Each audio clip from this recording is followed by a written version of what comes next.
This is a nice occasion, isn't it? We've got a Jag on the channel, a Jaguar Xkr, right? So the R is like the top of the range, all singing, all dancing thing. This car's done quite high mileage as well. We'll talk about that in a sec. But yeah, it's nice to have a Jag on the channel. So in today's video, we're gonna do the normal platform. We're gonna go for a little wander around it. Start off with some cinematics, of course, and then we're gonna go out for a little drive in it, all right? So yeah, my new purchase, 2006 Jaguar Xkr.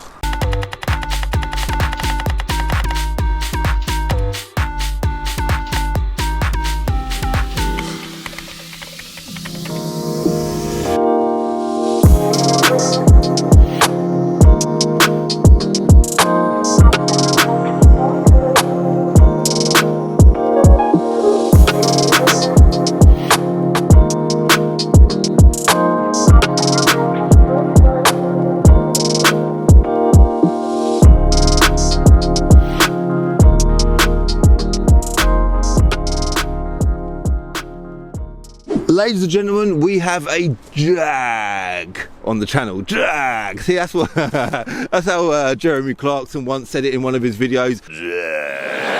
Exactly. But yeah, it's a nice occasion, isn't it? They're a quality car, man. Jaguar Xkr. So this is like the top of the range. It's got little supercharged badges on there. You probably noticed that in the cinematics there. On the bonnet. The Xkr, I don't think it's got many giveaway things to sort of distinguish this being an Xkr. So obviously I've just mentioned the big things in the bonnets, but you know, when you get in an RS car or an M car, I don't have my RS6 here at the minute, even that S4, you know, the lovely S4, that's a proper nice car, that. But there's lots of sort of things that indicate you're in an S car, an RS or an M car, but when you're with a Jag, there isn't too many highlighting facts, and especially with this one, because some silly Billy, I say silly Billy, it could have been an accident. This is, the R badge was there, so it's got XK and it should have R on there. It doesn't because it's missing, and that's going to bug the hell out of me, so I need to get one of them on order. 4 exhausts at the back. It's a V8, 4.2 litre V8, supercharged, obviously we've talked about that already, 420 bhp. That is a seriously powerful car, and this replaced the previous XK car, so the Jaguar XK was like a narrower looking car, the earlier car, but they were a nice thing. That was more of a Jaguar than it was a Ford. I would say that Ford come around in the life of Jaguar at about this stage in time. That's just a real guess, don't quote me on that. But this definitely not, they sort of retained a lot of the Jaguar character, but probably lost a little bit of Jaguar quality. Is that fair to say? Jaguar fans are going to literally attack me in the comments, but that's my thoughts. But do you know what? It's a lovely car. So yeah, this is the later car. It's a nicer body shape in my opinion, really wide and mean. If I go around the back again, it's got a nice stance to it. It's got like a sort of a real meaty look. I do like the look of them, and it comes as a convertible as well, but obviously we've got the coupe here today. It's got the long boot lid. In fact, let's get the boot open just to show you the size of the boot. Look, nice big boot. Does actually have back seats in there behind the front seats. Pointless as with any other 4-seater sports car, but pretty good, isn't it? Pretty good. So inside, quickly jump on the interior. Again, there's not, like I say, nothing really in here that's telling you that you're in Jaguar's high-end car, but proper quality car still. We've got a little R badge on there. Look, cheeky little R badge on the bottom of the steering wheel. That's a nice touch. Very much like Mercedes-like controls here for the seats, on the doors, Alpine sound, carpeted door cards, very Jaguar characteristic that is, and that steering wheel. See, the thing is with the earlier Jags, they had like wooden steering wheels, and Jaguar were all about this wood and stuff like that, and it's just, yeah, I think that kind of lets into, it's all right, but if we wander around the other side, it's like they had a memo with these cars. They just, guys, you've got to do the controls on the door card, and they've done it and they've pulled it off, but it does, like I said earlier about the quality side of things, definitely looks like it's lacking quality. And like little things like the dash here, I mean, they've given you a leather dash with stitching on it, but that get your words out, Cav, it literally looks like it's just come out of a bloody printer, but it does tick the boxes that was on the memo of the day of creating this car. So whilst we're on the subject of different cars, because I love a different car, and I just bought this thing here, Nissan Figaro. Look how cool this car is. This car, I wouldn't go as far as saying it was on my bucket list, but look how retro this car is. It's a 1 litre 4-cylinder. Sorry, just gone off tracks with the Jag, by the way. I just see this parked in the background. 1 litre 4-cylinder turbo engine. Again, it's kind of a 4-seater sport. It's not a sports car, isn't it? It's like a little bloody toy car. Does have seats in the back. I don't quite see the point of them, but they exist. Automatic. Basically, guys, that is, you know, that's like the early Nissan GTR, isn't it? That's where GTRs come from. Or not, maybe. But yeah, that's a cool car. Pastel blue. They come in pink and grey and all sorts of cool colours. But yeah, that Jap import, 2003, it comes to the country. But you're not here to listen to about that. You want to know a bit more about the Jag. So what should we do? Should we have a little start up? Let's start this engine. 4.2 litre V8. Quickly pop the bonnet. Just on it at the minute, on it, because working every day of the week at the minute, filming and editing as often as I can, and look at that.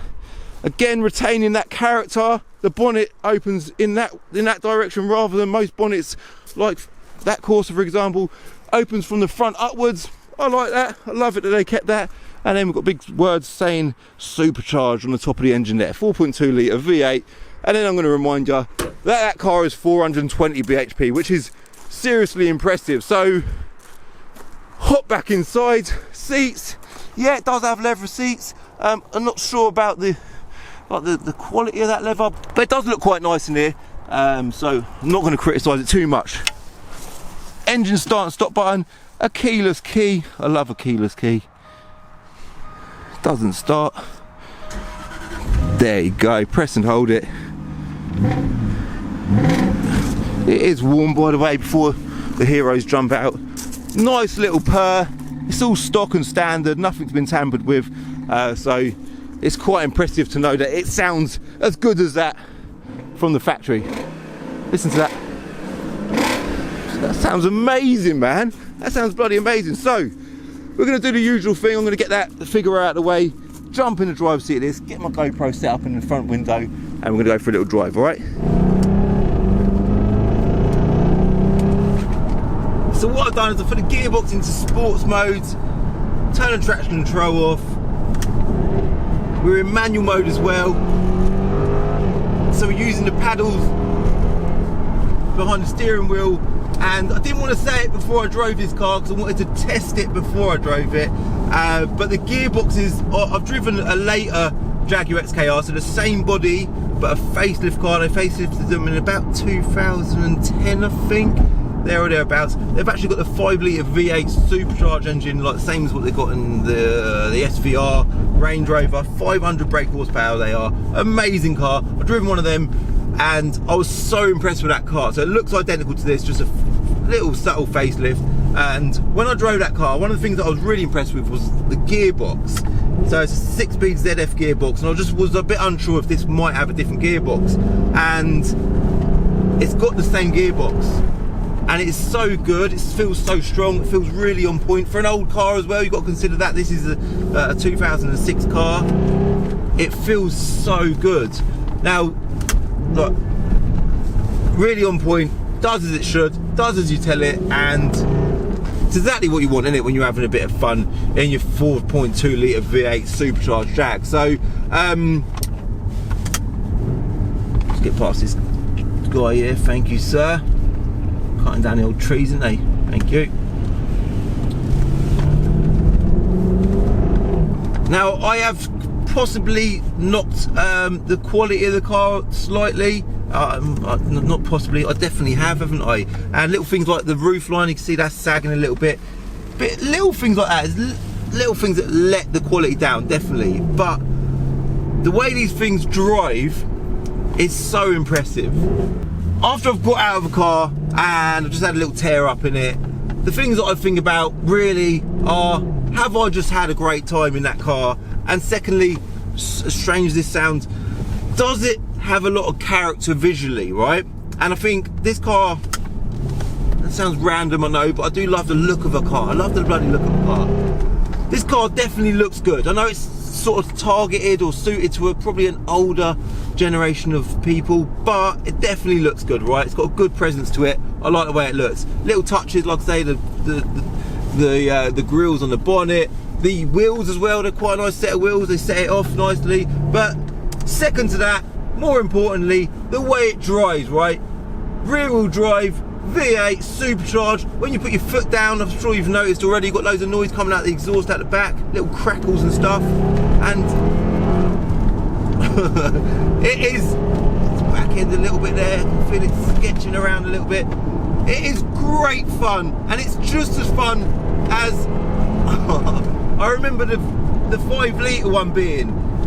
What's a really strange thing to point out, this is completely pointless to those that are watching right now, is they have a really light throttle pedal, so when you sort of floor it, it's on point and responsive and lively. There's the back end again. I like that. We're revving up to about 7,000 RPM. Brakes are good. Just, yeah, man. This is what XKR, that R badge, is all about. And I think if there had been, like, when I say little features or little bits of just little stuff inside on the interior of a car or on the exterior, I like it when cars do that. But if I just had like an R badge in the seat there, or just something, just giving it away a bit more. We've got an R badge on the steering wheel, one on the gear knob there. By the way, the gear knob, the way it just clicks into gear, that's it's so slick and nice and effortless. But yeah, if they put a bit more effort into the visuals of it, I think this is a bloody serious car. It's on par with something like an SL Mercedes. I've done a few videos on them lately. This is probably like the competitor, if you like, to the SL55 AMG. It's definitely feels more modern than the SL55 that I had on the channel. Feels more sort of fiery and responsive. That's one of the downfalls with the SL55, but I think performance-wise, the SL55 would probably outperform this. But yeah, it's a really good car. You can't really compare a Jag to a Merc, can ya? I wouldn't, personally. Lots of people would. But I think it sits in a league of its own, and I think it's a car that has got a lot going for it. So currently on my same little journey that I do all the time in videos. Roads ain't too busy at the minute. Coronavirus is just wiping everyone out, innit? Hopefully it don't wipe me out, because you lot need car trade videos. But yeah, I think, oh, one thing I ain't mentioned, sorry. Hold on, let's talk about the sound quickly before I mention what I was about to mention. You can hear the supercharger whirring. I don't know if you can hear that through. You can hear the back, the exhaust sort of got sort of like that, a bit like what the RS6 has got. It's got like a raspy sort of, what's the, sort of like as if a bloody, I don't know, I can't even, you know what I mean, like a crackle, constant purr or roar or crack. I don't know what the bloody use of word is. I'll think of something to throw on the screen right now. There you go. Constantly coming out the exhaust, a whir from the supercharger. That sounds really nice. And supercharged power delivery is very consistent. It's very nice. It's very on point. It's not like a turbocharged car where you've got to kind of wait, unless you've got an 820 bhp Audi RS6. It is exact. It's got power everywhere you want it.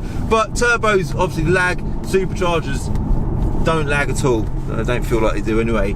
But yeah, the mileage, that's something we ain't talked about. So when I pointed the camera at the speedo when I started the engine just now, a lot of people would have looked at the odometer to discover what the mileage was, right?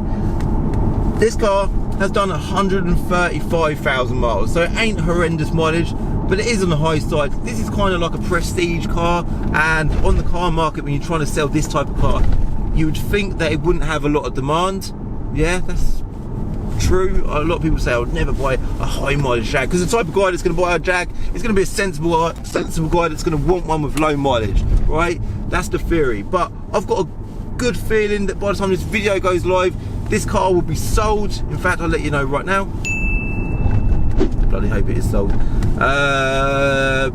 And the reason why I think this is a demanded car is because it's bottom of the market. When you've got a car that's bottom of the market, as in it's the top car with high mileage, so it's the best of a bad bunch in theory, they're demanded, and that pretty much, that rule applies across the whole car trade, all right? So if it ain't sold, who knows, but I'm pretty sure it will. But yeah, I like it. I really like it. Let's give it some Give it some welly again, shall we? There's the back end there again. Gearbox is spot on, it's lovely. Love the gearbox. Yeah, great bit of fun. I'm going to leave it as that. It's just a car that I had come in. I've had all sorts of weird and wonderful cars come in lately.